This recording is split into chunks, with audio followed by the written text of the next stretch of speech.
How's it going, everyone, and welcome back to another video. In this one I'm working on a Hyundai. It's got an airbag warning light on in the dash, and I'm going to be going over the step-by-step process I use to first diagnose that fault and then rectify the problem.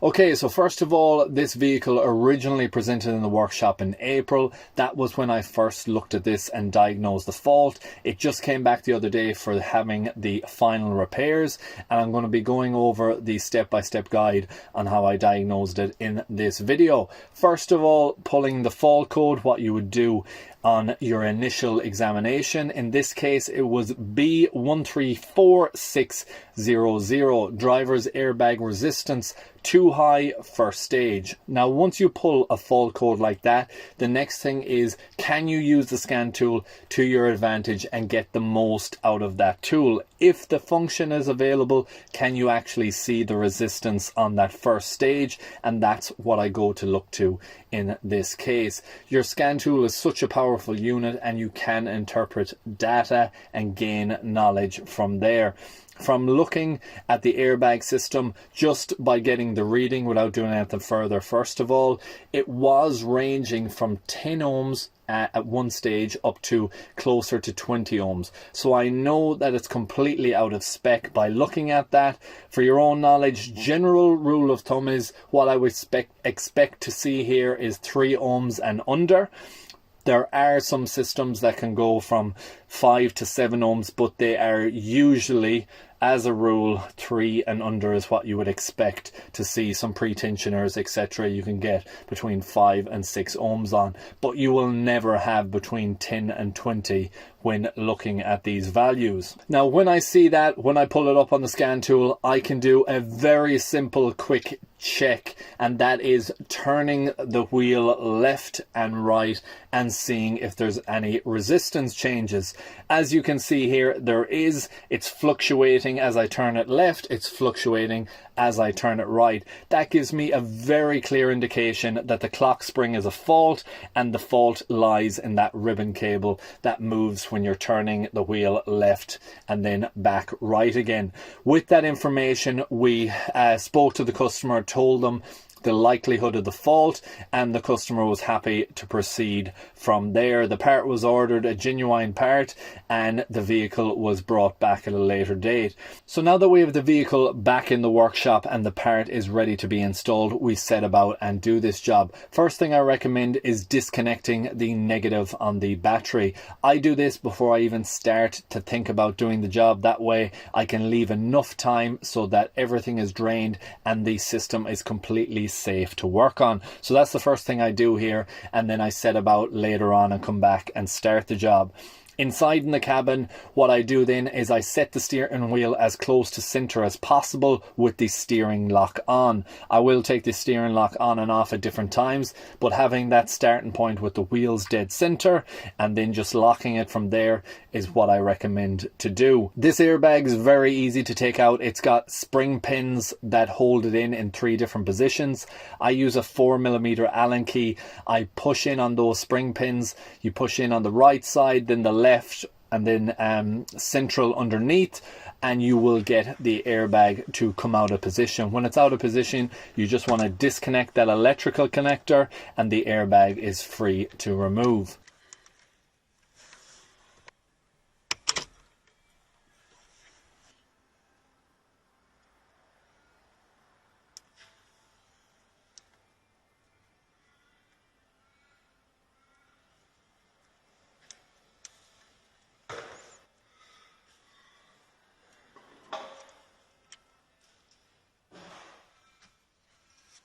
The next thing we do is with the steering wheel, you make sure you're happy with the location of it, of course, and then I would mark it if you're not comfortable, or just have an indicator as to where the steering wheel is on those pins on the shaft. Make sure you have a good idea. You don't want to be putting the steering wheel in a different location after it's reinstalled.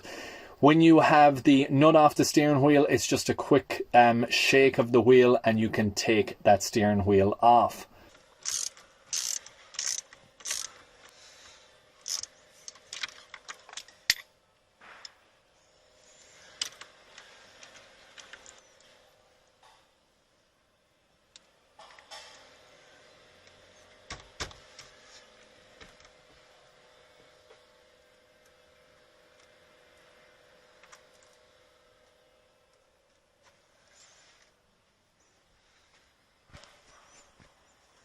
Once you have the steering wheel off, you gain visible access to the clock spring, and them plastic surrounds are the next things you want to get at. They're held in by a few screws, just Phillips screws is all, and you can remove those and pull the plastics down and up out of the way, and you have a clear access to the clock spring now.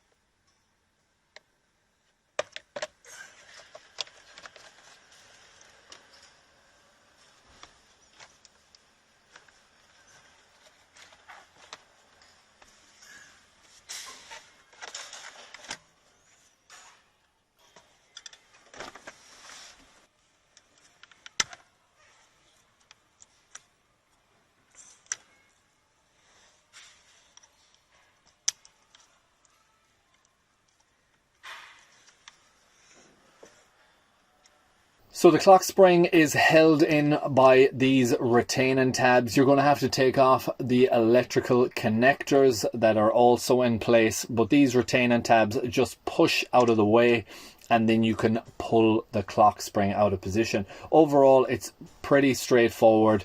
I know working on airbag systems is not something I recommend to people that aren't comfortable, but these jobs, once you do get used to them, are quite simple and straightforward to do.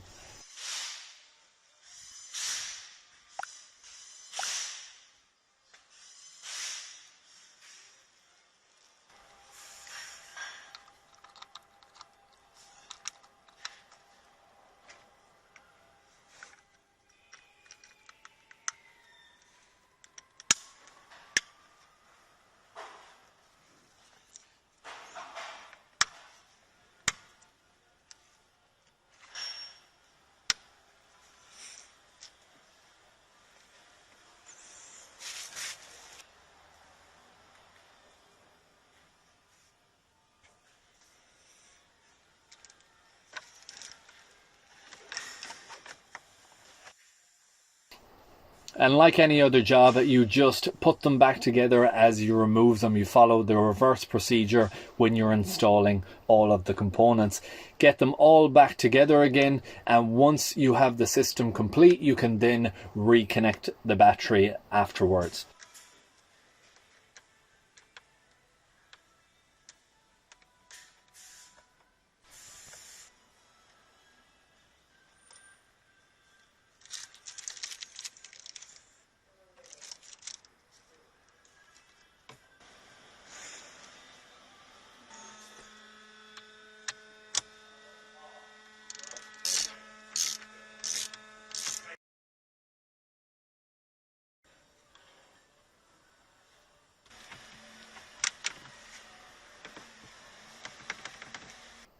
Now that we have all the parts reinstalled, we can reconnect that battery cable again.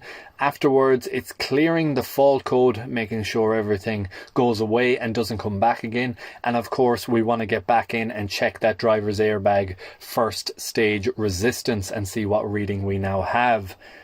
The reading we get is 2.8, and that reading does not change as I'm turning the wheel left and right. I do go off screen here as I'm actually doing this, but the reading stayed at 2.8 solid and did not change. So with that confirmation, we know we have found the problem, fixed the problem, and this vehicle is ready to go back to the customer.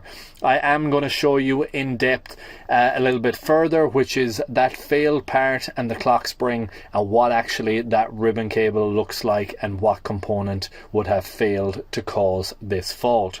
So looking here at the clock spring that we have on the bench, we're just going to do a very simple check, and that is the ohms reading connected up to the multimeter here. And I'm going to turn this clock spring left and right, and you're going to see that ohms resistance jump all over the place as I'm doing it, confirming the fault. And also then I'm just going to open up that clock spring so you can have a look at that ribbon cable and why the likes of that item is a common item for breaking down and failing. As I release it in the left side,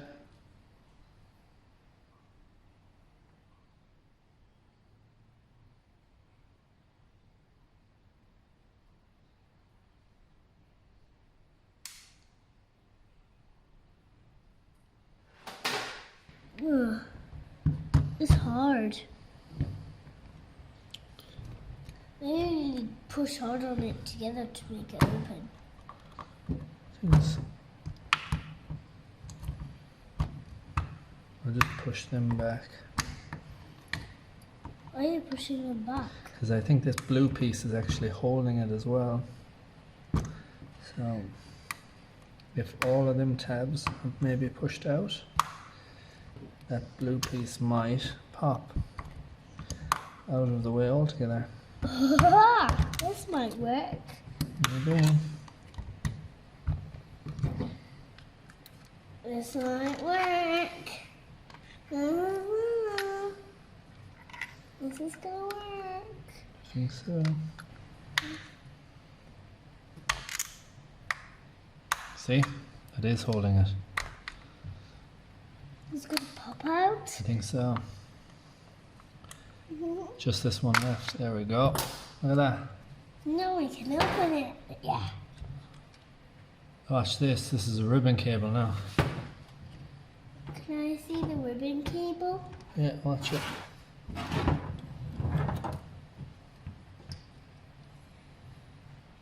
See there? So with the casing all removed, you can see the ribbon cable here, how it rotates back and over, and why you can get a change in resistance from broken wires within that cable. A bad connection on the very butt side of it, on the end, on either side, is the most likely culprit where the connectors join. But that is it for this video. I really hope you enjoyed it. I hope you found it useful and informative. If you did, please like, share, comment and subscribe. And I hope to see you in the next one. Thanks for watching.